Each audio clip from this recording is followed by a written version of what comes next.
Hello, Maverick fans. Welcome to another edition of the Mavpuckcast. Thank you for tuning in and listening to us. John and I had a very interesting weekend running up I-29 to Sioux Falls so that we could see Augustana and Omaha play both here in Omaha and in Sioux Falls. John, how are you feeling getting back from that trip? I'm glad to be back from the trip. It was fun, but I will tell you this last week, as listeners of the podcast know, we went out to DU last week, and that two-game series lasted 3 days. So I was tired from that, and it was a busy week for us. We had a client project going on all week this week. And before we talk about any games, we've got to get a mention for our merchandise sponsor on the podcast this season, Lawler's Custom Sportswear. It's the holiday season. A great gift for the Mav fan in your life is some new apparel, because all Mav fans can use new apparel. I can use new apparel. Jason can use new apparel. It's Christmas time. It's Christmas time. So be sure to check out lawlerscustom.com for the gear. You can check out their brick and mortar store on 84th Street here in Omaha if you want to go browse in person. The next home series won't be till December 8th and 9th at Baxter Arena. They will be on the road this upcoming week. So if you can't wait, be sure to check them out at their store or online. But looking at the Augustana series that you mentioned, Augustana, as we mentioned last week, a brand new program in its inaugural season.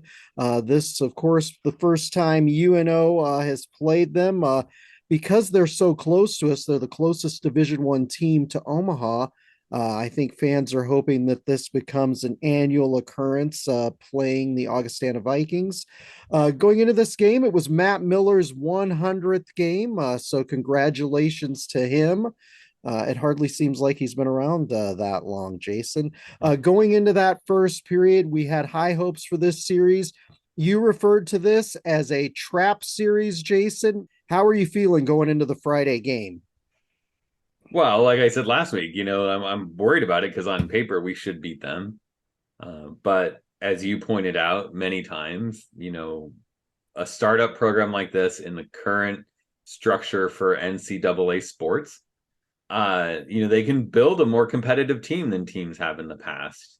With the transfer portal and stuff, you've got a lot of fifth year guys, you have a lot of seniors, and that gives you a team that's going to be tough to play against. DU figured that out the hard way, and you're always worried that UNO just isn't prepared, that they're looking through to the following weekend with Duluth and going on the road there. You had just gotten through the series with DU, not even accounting for the oddities that happened. And so this was a classic game for kind of a letdown for UNO. And so, yeah, I was nervous going in. Yeah, I was too. A game on Black Friday right after Thanksgiving. Certainly the festivities for that can be a distraction. But 2:14 into the first period, sophomore Ray Fust gets the scoring started, puts UNO up 1-0. He tapped that puck in front of the crease there. Good position for UNO to be in the first, and UNO held that 1-0 lead throughout the rest of the first period and the second period. There wasn't any scoring again until the third period when Jacob Slipik puts UNO up 2-0. Assists to Rollwagon and Mancini. Second period was a real nerve wracker. Augustana, I thought, played way better in the second period than they had in the first. Omaha really dominated and controlled play.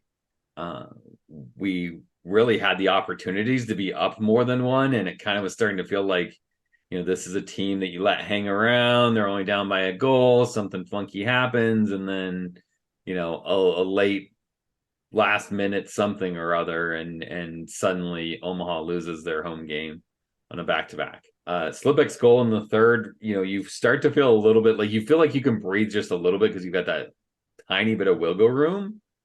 But with 10 minutes left in the third, like, you're not safe with a team that's been playing better and honestly played better than Omaha in the third.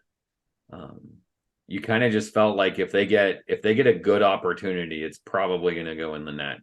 And unfortunately, that's what happens on the power play in the third. They pull within one with about 5 minutes left, and Omaha really struggled to gain anything when they pulled the goaltender. Um, it was just kind of slodged to the end, but we come out of it with a 1-goal win and kind of collectively sigh or breath of relief. Yeah, definitely too close for comfort. Great for UNO to get the win.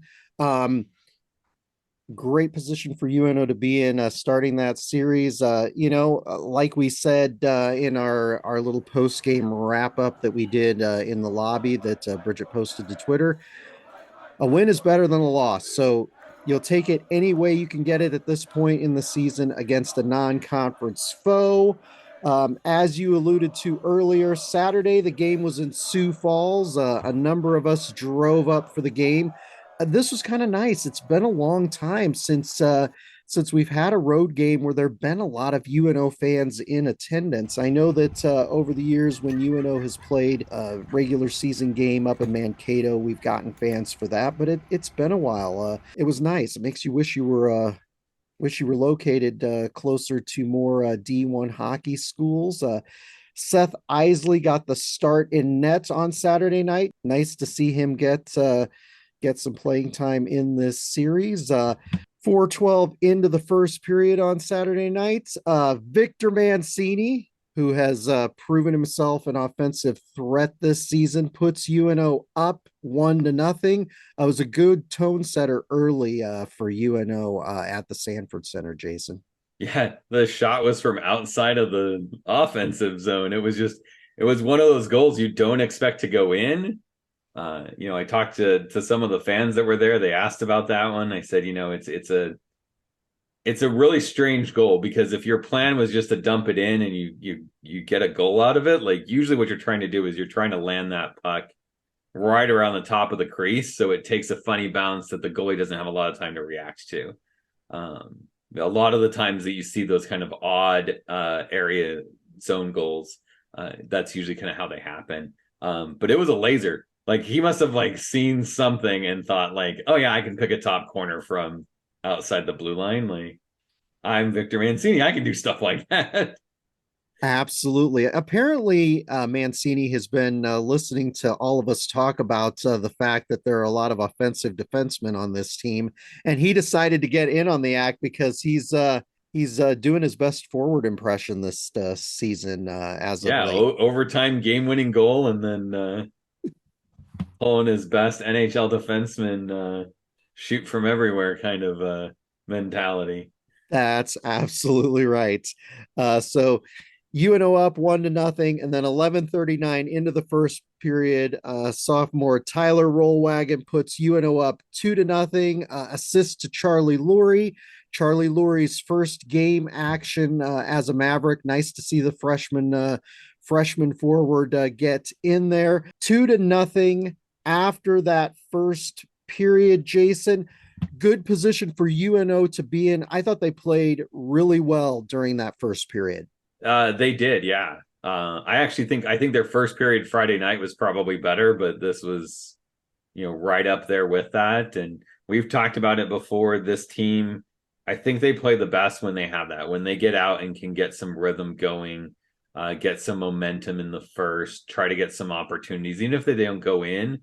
They had a lot of opportunities in the first that were quality scoring chances that just pucks wide. I know Mueller had one, just a really good cut move to the inside that he shot wide. They worked really well on breaking down the box and getting the puck to that middle zone where they have the best opportunity to score. So that was great to see in the first. And to come out where they were, not give up a lot of really great opportunities, because you're always going to give up some.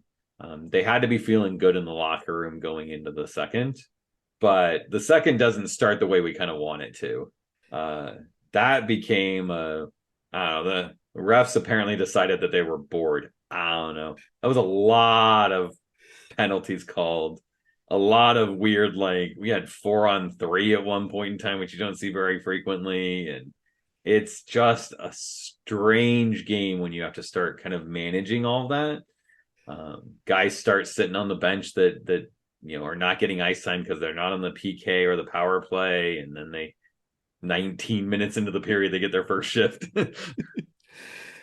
Yeah, I definitely threw off the flow in the game. 4:09 into the second period, Augustana's Luke Mobley puts the Vikings on the board, narrows that lead to 2-1. We talked about Mobley on last week's episode of the Mavpuckcast. UNO led 2-1 at that point, but it was anybody's game. And then 80 seconds later, senior Jimmy Glenn puts UNO up 3-1. Glenn epitomizes that lunch pail type of player that Coach Gabinet loves, a hardworking, good attitude. It was his 100th game on Saturday night as a Mav. So we're just celebrating all kinds of milestones here for UNO. Jason, I'll be interested to see who's going to get their 100th game next. So the scoring wasn't done there. 13-12 into the second. Defenseman Jacob Gavin gets a power play goal and puts the Mavs up 4-1. UNO's up 4-1 going out of that second period. Really a good position for them to be in going into the third. Yeah, and you saw something on the power play. You saw something 4-on-4, which is good, but especially that power play goal. That's something we've talked about. Their power play didn't look great on Friday. You're really looking for them to kind of start capitalizing on that before teams start figuring out that you can just take penalties against Omaha. It's not going to hurt you. So we really need to see that, and getting the defenseman involved. That's all good things for UNO. Plus having that 3-goal lead, you've just got that kind of breathing room that we talked about that you didn't have on Friday. So you can, roll lines a little bit more, gives guys some playing time. So yeah, and you just kind of cross your fingers and hope that the third period is not the parade to the penalty box that the second was. UNO held that 4-1 lead throughout and nearly all of that third period, and they added to it late in the last 2 minutes, 18:51 into the third. Jack Randall gets a shorthanded goal, an empty net goal for UNO. Oddly enough, Augustana scored in the closing seconds to narrow the lead back to 3 goals. The game ended 5-2 for UNO, but a good showing on the road. I think the players really enjoyed having some fans in attendance on the road. But Jason, your final thoughts. I thought this home and home series, first series ever with Augustana, was really good for UNO. I thought it was a great kind of tone setter going into the two NCHC series we're playing the next 2 weekends before the holiday break. Yeah, you're feeling good. We've talked about you have to beat the teams that you're supposed to beat, and so far this season, Omaha's been able to do that. They stole a game against a what I would say is a better DU team, certainly higher ranked at the time. And so that's kind of the recipe for success through the rest of the season is beat the teams you're supposed to beat and find ways to steal a game here and there from other teams. So we'll talk about the breakdown about next week, and then we've got St. Cloud series to look at before a break coming in, and so UNO's put themselves in a good position to make a run at something. They just gotta finish it out, and they know they have to work on stuff. Like, I know that the coaches are still probably sitting there saying like, okay, so we got one, but honestly, like we were 1 for 6 on the weekend. That's not a power play that's going to get us through the NCHC, and 1 for 6 against Augustana is not. You can't expect to go 1 for 6 against Denver or North Dakota. They play a better system. They're going to be more active. They're a more like the group's been together longer, so they know what they're going to do. So that's not like they've got to find a way to do better, and I'm sure they'll continue to work on that. But at least you're in a good position, right? And then we can start working on what comes next. How do we build and get better? Absolutely right. Have to keep working on special teams going forward. But we have to talk about our players of the week. Jason, who did you like this week for that home and home Augustana series? There's quite a bit to like from a lot of guys. I don't think we've talked about him too much on the podcast, but I thought Jacob Gavin was a real solid aspect for us. I think his penalty was soft. I don't know how a ref calls that. Like, I mean, I get if you really interfere with a guy's, but like I that was just a weak call in my book. So I'm not going to hold that against him and say that like his goal, his shots, he didn't have a ton that were blocked. A lot of his shots were getting through.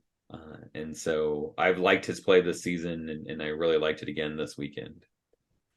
Absolutely right. One of those offensive defensemen from Quebec, along with Joe LeMay that we've chatted about over the last couple seasons on this podcast. Those two players were both definitely pleasant surprises on the blue line coming in last season. So 1 goal and 5 assists for Gavin this season. I like that pick.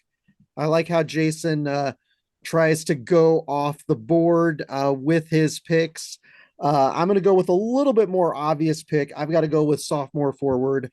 Tyler Rollwagon had 1 goal and 2 assists on the weekend, 2 goals and 4 assists this season. He didn't get a lot of playing time as a freshman, so it's nice to see some of those guys that didn't become household names for Maverick fans starting to do well and starting to kind of rise to the top. And he's a player that I've been impressed with so far this season. We need some of these forwards to step up as the season progresses here and as we get into conference play. So great picks. It'll be interesting to see how both Rollwagon and Gavin do in the next couple of weeks.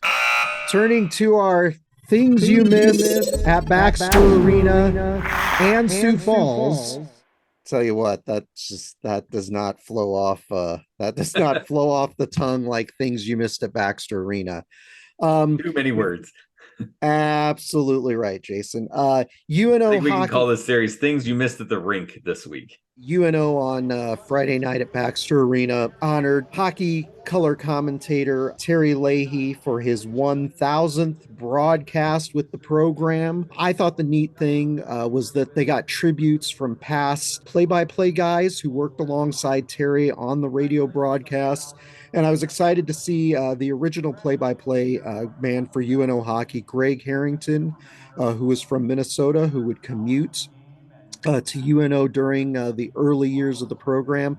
It was great to hear from him. I had wondered what happened with Greg. Bridget and I have become friends with Terry over the last 26 years. It's been really fun to watch his career with UNO hockey in that time. He started off with KFAB, which was the entity that originally broadcast the UNO hockey games, and then he switched to K-Car, who did the games, and Terry did not work for K-Car, so he actually had to switch radio stations and switch jobs during that time, but he's been with them through various radio stations. They were on the classical radio station from UNO, KVNO for a time. Really, really good guy. Lots of interesting anecdotes. Terry is an Omaha guy through and through. Went to Omaha Knights games at Exarban Coliseum in his youth, and I love his enthusiasm, his anecdotes, and just his passion for this program. And it's evident on the broadcast, Jason. I've enjoyed meeting him. Obviously, you've been around him a lot longer than I have, but he's always been someone who seems to have a strong connection to the community. And honestly, as a fan, like I just appreciate him being able to share the game with everyone, and the people that can't make it can listen, and that's a special thing. And to have someone as talented as he is behind the microphone to kind of deliver the action that's happening, and that I think is just we're a lucky group of fans here. Yeah, when you consider the sort of typical turnover and churn in the media world, it's a rarity to have somebody who has the institutional memory that Terry has, still offering color commentary on the radio broadcast. UNO also honored NCHC official Joe Sullivan. It was his final game officiating in college hockey. So it was kind of cool that it could be at Baxter Arena. Jason, your thoughts on that? It was kind of a neat little presentation that was done after the game concluded. Yeah, that was first for me. I've never seen them do anything for referees. I think referees kind of bounce around. They'll take a lot of jobs just to be on the ice and call a game, and so to see someone kind of committed to the conference, I think that was something that was special. It was really cool to see when he was done with the presentation after the game, like he had gone through and shook hands with the Augustana players and then when he had come through the Omaha group, like a lot of them were more than just like a fist bump and on your way kind of thing. Like they were talking to him, they were saying something to him, which I can only imagine is thanks for everything over the years kinds of things and stuff. So I think we forget about that. Like we think of coaching and we think of players and their longevities and their streaks and their accomplishments, but you don't realize that there's these referees that, as much as we give them crap for for missed calls or calls they make and everything on the podcast and as fans in the arena and stuff, they're giving us their time and they're making sure that the players are safe and everything that they go through. And so as a fan, like I appreciate them, blessing us with their time. Absolutely right. And like you said, this was not something I had seen before. So pretty cool. And we wish him all the best in his future endeavors. Turning to the game up at Sioux Falls, as you're well aware, Jason, because we texted you guys left a little bit later than we did, so you didn't run into this, but we left around noon on Saturday to go up to Sioux Falls. Sioux Falls about 3 hours from Omaha, for those who are wondering. The weather was really touch and go between Omaha and Sioux City. We ran into snow, there was ice, there were cars off the road, there were accidents. Brent Bean, one of our fellow UNO fans, he's at Omavs Hockey on Twitter. He said on Twitter that he and his wife Alexis almost bailed 10 minutes into the trip because of the slick weather. They didn't want to have to deal with that, but they were patient as they were headed north on I-29 and they got to the games. Unlike you guys, we decided, since there was all of us there, it was a big group, we were just gonna get in the car after the game and make the trek back to Omaha, the 3 hours back. It definitely easier with a 6 o'clock start up there instead of a 7 o'clock start. So we got back right around midnight, but it was, I would say, like weather and road wise is probably worse for us coming back than it was going up. But like you said, we didn't drive through the weather. We kind of drove through the aftermath of the weather. We stayed at the Sheraton, which is attached to the Denny Sanford Premier Center. So Bridget arranged for group tickets with the Denny Sanford Premier Center. She thought it would be fun if as many fans as possible sat together. We did a sale of those on mavpuck.com. We promoted it on Twitter, in our Facebook group, and on this podcast. We had a group of 40, which I thought was great for a number of fans. It was their first road game. Pretty cool. The last time Bridget arranged for group tickets was on the mavpuck.com bus trip out to Colorado College in 2012. So it was nice to go and sit with a large group of UNO fans. Bill Pickett, director of Spirit, Tradition, and Signature Events at UNO, brought a bus of 30 students up there. Jason, what did you think about sitting with that group of UNO fans that were assembled at the Sanford Center for that Saturday night game? I loved it. I love sitting with other fans and over the years and stuff at different teams that I followed, and that there's always usually a fan group that you can kind of, you get to know people and you start sitting together, much like we do at Baxter. I like being near people, but it is a different experience when you're on your road. You're all packed in there to a group of seats. And, like you mentioned earlier, I think the players really like they took to that. They noticed that.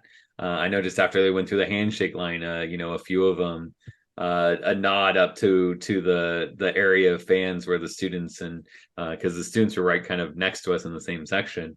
They I think they really appreciated us making the trek up and showing our support for them. And I just appreciate hanging out with other people who are passionate about what Omaha's doing with hockey and what the team's doing and are interested in things. And so good conversations had, definitely some new friendships made, and that's always a good thing. The more times that we can make it out to support the guys on the road, I think it makes a huge difference, and illustrates what a great fan base that we have. Looking at the arena itself, Jason, looking at some of the amenities that they offer and some of the logistical things that they have in the arena, grab and go concessions. We were talking about this during the game. They have a number of grab and go concession stands. One of the items that they sell at the grab and go concession stands was a self-serve popcorn. They have self-serve checkout at the stands as well. But Bridget got your daughter Maddie a bucket of popcorn, which was $6. What do you think of those grab and go stands? I know that UNO has started to dabble in this a little bit. They have a kind of a grab and go kind of a place where you can get beer at Baxter Arena. But what did you think about the offering up at the Sanford Center with various food items as well? I see a lot of teams go in that direction. Other, college teams that we've been to, we've seen that. But also NHL games that I've attended, a lot of those are going to more of those, particularly like the easy stuff, the canned beer. Like I say low hanging fruit. Like that's the easy thing that you put up coolers and you stock them, and people just come up, grab what they want, and move on, and it seems to make it flow pretty well. But I've seen other arenas that have converted their traditional stands into kind of grab and go, where the cooking staff, the concession staff work behind the warmers, and you just grab what you want and check yourself out kind of thing. I'm interested to see. I'd be interested to see numbers from an Omaha perspective, because as you mentioned, we have set up one of those. If it's changed either perception of fans, what you guys all think, people listening to that stuff, like do you use it? Are you interested in it? I'm a bit more of a draft guy, so I typically skip a lot of those things. But I'm curious if people like it, and I'm curious if it changes the economics of it. If they're selling more or something going through it. But it is kind of nice. I think the pricing is the biggest thing. I mean, we've talked about pricing at other arenas and stuff, and Omaha concessions are actually pretty pricey to everything else that we see. And the popcorn was a clear example with that popcorn thing was at least the size of Omaha's and half the cost. Yeah, exactly. There's been a lot of chatter in our Facebook group about the concession prices this season. Certainly popcorn, because it's such a popular item, being a big one. Baxter Arena, it's in that it's right around $12, right, Jason? I think yeah, like 11 or $12 is what I've been Yeah, told. right. Yeah, right in that range. I love the grab and go concept, especially since we're dealing with a situation, for example, at Baxter Arena, where they aren't accepting cash for concessions anymore.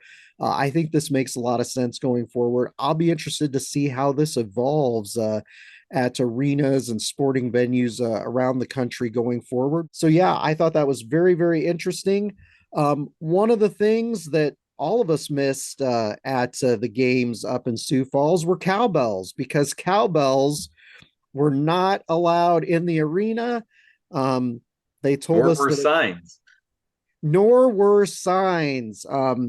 We were informed with the cowbells that there was an NCAA rule not allowing cowbells. I would have honestly preferred if they had just said that it was an arena policy that they didn't allow artificial noisemakers like that. I think it would have gone over better, because doing my due diligence for this podcast, had to look up the NCAA rules on noisemakers, and I found them, and they were revised in 2019. And I am looking right now at the specific line item for ice hockey, and it says spectators are not permitted to use artificial noisemakers, air horns, or electronic amplifiers while the game is in progress, and the band shall not be allowed to play while the game is in progress. So you can't use them while the game is in progress, but the NCAA does not say anything, Jason, about using cowbells while there is a break in play. Right. And I mean, when they said, when I was told that they said it was an NCAA rule, I was like, nah, like there's way too many teams that are violating that rule for that to be the rule. And no one noticed that all of these teams have cowbells and noisemakers and clackers. And I don't know what I guess I don't know, new program. I think they just like, let's just get people in and know what the customs are in college hockey and what we should and shouldn't do before we let them have them, I guess. I don't Obviously, they haven't hosted an NCAA hockey team on a game by game basis throughout the season there. They've obviously hosted like the Summit League basketball championships. So, for things like that, conference championships or, NCAA regionals, NCAA tournament, things like that. Obviously, the rules might be different for those events, but on a game by game basis, we see noisemakers used across the world of college hockey. The ticket taker on the way in, when we asked about it, he did say, well, they're building their own arena, so they won't have to deal with this kind of stuff in the future. So maybe it's just a Sanford Center type of thing. So I thought that was interesting. I feel like we're violating all kinds of rules at Baxter Arena, but know. don't Well, I mean, change what it. kind of experience is this if we're gonna like take all this stuff out of the game? I think that's kind of I mean, the noisemaker things, the cowbells and stuff, I'm like, yeah, shush, whatever, right? Like, Well, fine, and you want to play that game, whatever. I think it's stupid, but okay, I can see the other side of that. Like, I can see why. The sign thing blows my mind because I'm like, I don't know anywhere else that says no, you can't bring your signs in. And the players all love them. We've heard from players in the past that are the signs that our daughters made and stuff that they really appreciated those, and it was always a cool thing when they saw their name on a sign and things like that. But I'm telling you, like if someone's bringing in something the size of a small poster board kind of thing, like that's just it's part of the atmosphere. You gotta join the group or just get out of the way. the last thing we want to do is make sporting events into kind of a boring corporatized affair. So yeah, cowbell signs. Jason and I, of course, are proponents of them, and we've got to talk about our upcoming series at Minnesota Duluth at Amsoil Arena. Looking at this series, Duluth is 3-7-3 overall. Certainly not the start that they were looking for. 0-4 in conference play so far. They got swept by North Dakota in Duluth and swept at St. Cloud. They had Thanksgiving weekend off. I reached out to one of the big Minnesota Duluth hockey fans that we follow and interact with on Twitter, Biddy, whose handle on Twitter is at Bidco, to get his impression of the team. He's talked about how they've struggled to score this season, which has been more evident since they lost the motor of the team, as he referred to him, Dominic James. Dominic was injured during the Northern Michigan series, so certainly missing a veteran forward like that's going to make a big difference. He thought that they would be stronger than they are, but Jason, Minnesota Duluth is ranked first in the NCAA on the power play. This is a young team, 9 sophomores, 4 freshmen. So it's definitely a work in progress for Scott Sandelin. And those who aren't familiar with Coach Sandelin, he has been with Minnesota Duluth since the Clinton administration. He is 447, 375, and 98. They've won multiple national championships under him. Jason, what do you think going into this series? I think it's tougher than you might think. UNO's got wins in the conference. UNO's got a better overall record. UNO's got a better last 10. There's a lot of things that people look at as a team kinds of things that you think, oh yeah, Duluth is having a down year. That's the key. Like they're not feeling it right now. Um, but this is perennial, like a team that just kind of finds a way to get into a tournament and then wins it. They've done that in the NCHC. They did that in the NCAA tournament where they go in as a lower seed and find a way to win. So if UNO is going to have success this season, this is an opportunity to pick up 6 points that I think at the start of the season when you were mapping things out, you probably thought best case scenario, we split this. So this is a chance to get points where you didn't think you were going to get points. But it's not going to be easy. They still have quality goal scorers. You mentioned the power play. We've had problems, playing a clean game. All the more reason to do that. They've got 17 power play goals as a whole. We cannot be taking bad penalties. We need to limit those. Maybe 2 or 3 opportunities in a game is what you're looking at here to give yourself a realistic chance. And we've got to perform better 5-on-5 and on power play 5-on-4. Without that, UNO is not going to stand much of a chance. It's a well-coached team. You mentioned his record. He's got more wins, more losses than a lot of NHL coaches have total games coached. So we really need to get out there and just, play like we did, like we talked about with Augustana. Like get out, have a really good first period. You get a lot of opportunities first period. Hope that you can get out there with a multi-goal lead, and then adjust on things that are not working and keep pedal to the metal against these guys. Absolutely right. Some players to watch. Sophomore forward Ben Steeves has 7 goals and 6 assists on the season. He was one of the top rookies in the NCHC last season. Grad student forward Quinn Olson has 2 goals and 10 assists this season. And then looking at both of their goaltenders, Matthew Thiessen has a .898 save percentage and a 3.5 goals against average. And then Zach Stayskull, .896 save percentage and a 3.17 goals against average. Neither goaltender has been spectacular this season. But like you said, Jason, this is one of those series that is a potentially dangerous series for UNO. There's also an opportunity for UNO to get some valuable conference points, but we got to be careful about being the team that UMD turns it around against this season, because that very well could happen up at Amsoil Arena. Jason, I've got to ask you, what's your pick for this weekend? Do you think UNO will get a rare sweep on the road in the NCHC? Do you think they'll get swept? Do you think the series will be a split? I think that Duluth wins Friday. I think they're going to come out and they're going to try to make a statement of this. I don't think it'll be a blowout. I think it'll be pretty close, but I think they find a way to win, to just kind of feel like, they've gotten what they need and they're on the right trajectory. And then I think UNO takes Saturday on the bounce back and say, like, we split it. And, it's not opportune. I think, we'll have an opportunity to win both games.